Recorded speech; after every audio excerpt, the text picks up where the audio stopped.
Kyle, I know what's to come in the off season is still a little bit of ways down the road, but can you put into words what this run meant and just for your family and being a Long Islander, what it was like to be able to play in an Islander jersey in front of them? Yeah, I mean, it was an incredible experience.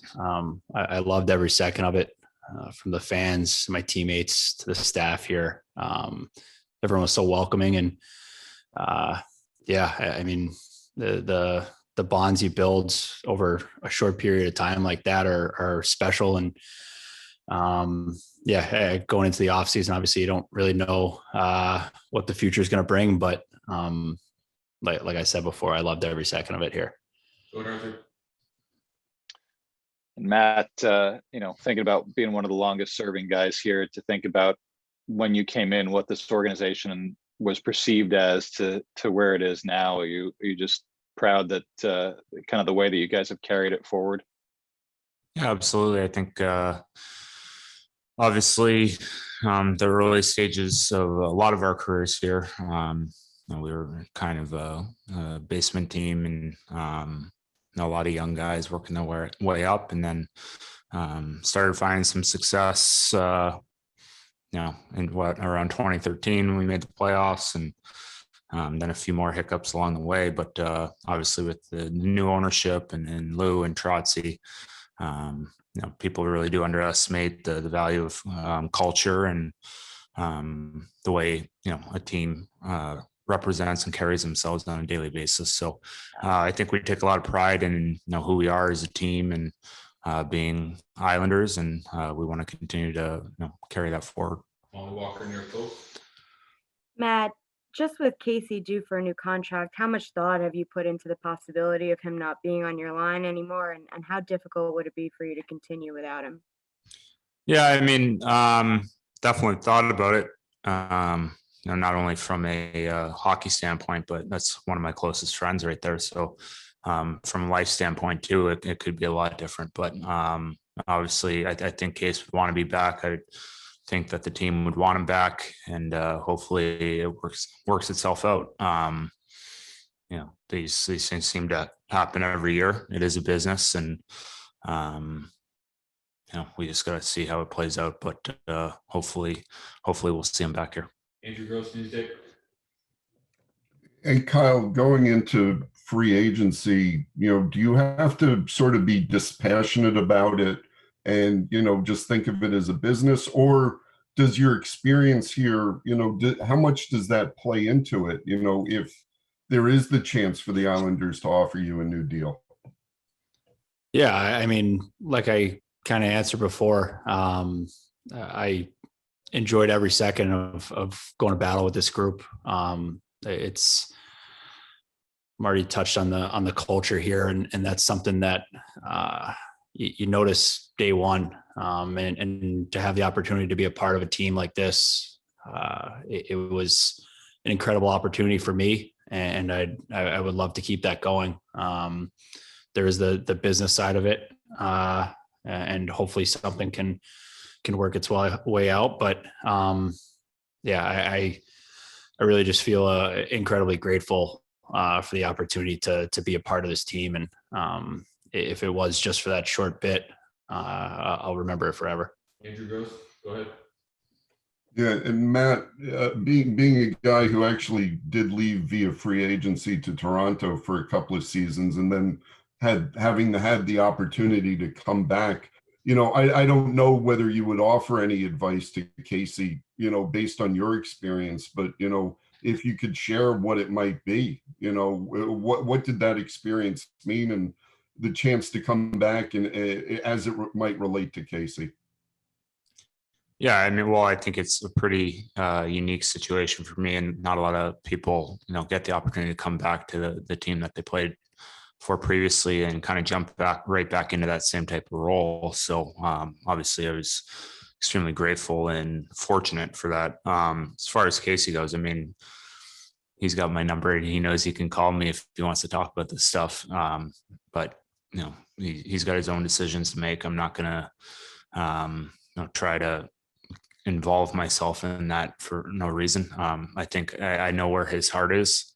And I think, like I said, I think obviously the team would love to have him back as well. So, these things get tricky. There's the salary cap. There's all sorts of different things going on, expansion drafts, everything. So, I said, at the end of the day, we just hope that we have another opportunity with, this group of guys. We wish that we could have finished the job this year. We wish we're still playing. And that's what stings the most, just because of such a tight group we were. Even guys like Palms and Zager coming in short period, fit right in, kind of the Islander way.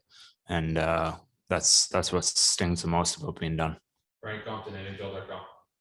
Hey, Kyle, you were essentially brought in to fill the void left by Anders' injury. Can you just talk about how he was with you and just how he was with the whole team behind the scenes during this run? Thank you.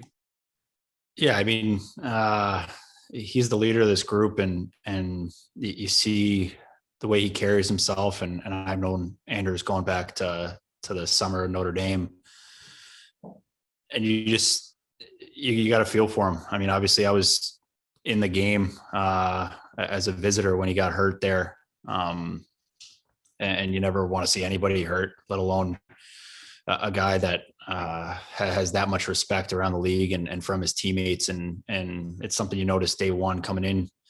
You want to be there and help him along in his recovery. But each day he came in with a smile on his face and was emotionally part of this group, even though physically he couldn't be out there with us. And you saw it, especially in the playoffs, just how excited he was to watch his teammates and his friends go out there and play hard and battle and make it as far as we did. And I think as passionate as the Islanders fans have been throughout this time, he's up there with the number one. So he's an incredible player, incredible person off the ice. And as a leader, he came in and he did his job every day. Everything that he could do to help our team win was what he was doing. Christian Arnold, New York Hockey Now. Matt, you've obviously been here for a really long time, as has Josh. I'm wondering, obviously everyone talks about the bond between you and Matt and I'm sorry, Cal and Casey, but what is that bond like between you and Josh, having been through a lot of rough years with the Islanders to get to this point in your career where this team is now viewed as a legitimate contender now? Yeah, Bale's one of my closest friends as well. I said all the guys that you've kind of, I guess, gone through the dark days with, and then now with the organization is in a really good place, and a lot of that is obviously Lou and Trotzy, and like I said earlier, the culture that they bring and the way they expect us to carry ourselves on a daily basis, not just on the ice, but off it as well.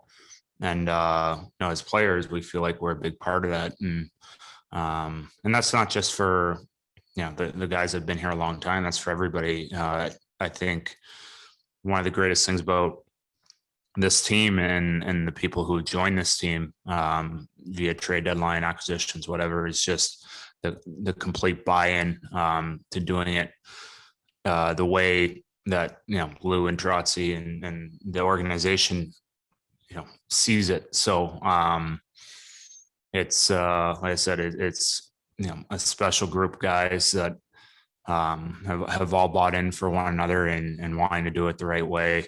And that's, like I said, why not getting the job done hurts as much as it does. Two last questions. Alan Creighton, New York Times.